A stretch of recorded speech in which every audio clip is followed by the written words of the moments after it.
Hey everyone, Austin here from Windows Fixer.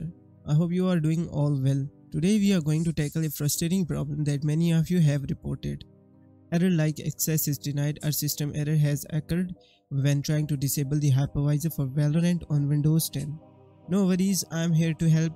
We will go through all the steps needed to solve these issues, including some advanced settings in the local group policy editor. Let's get started.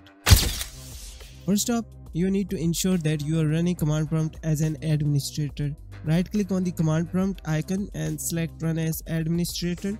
This gives you the necessary permissions to make system level changes. If you don't do this, you will likely encounter the access is denied error. Sometimes your system security settings can block changes even when you are running as an administrator. We are going to check the local group policy editor to make sure nothing stops us there. Here's how you do it.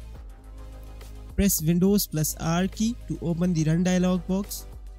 Type gpedit.msc and press enter to open the local group policy editor. Navigate to the computer configuration, then Windows settings, and then security settings, and finally local policies and then security options. Look for a policy called user account control. Run all administrator in admin approval mode.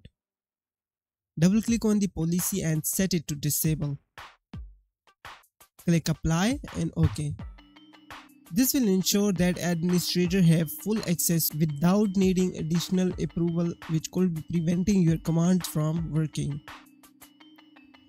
Now, if you are still going a system error has occurred message, it might be due to corrupted or missing system files. You can check and repair these by running in the command prompt. Type sfc/scan now in an elevated command prompt. This process will scan and fix any corrupted files which could resolve the issue. If your drive is encrypted like with BitLocker, this can interfere with the changes you are trying to make. You may need to temporarily pause BitLocker or decrypt the drive while you make these changes. Just don't forget to re-enable it afterward for security. Lastly, ensure your Windows 10 is fully updated. Difference in Windows version can affect system settings and commands behavior. Go to the Windows update in your settings and check for any pending updates. That's it for today's guys. I hope these steps help you fix those annoying errors when disabling the hypervisor for Valorant. If this video helped you out, please leave a like and subscribe for more tips and tricks, and if you have any other question, just drop them in the comments below and I'll do my best to help out. Thanks for watching and I'll see you in the next video. Have a good day. Bye bye.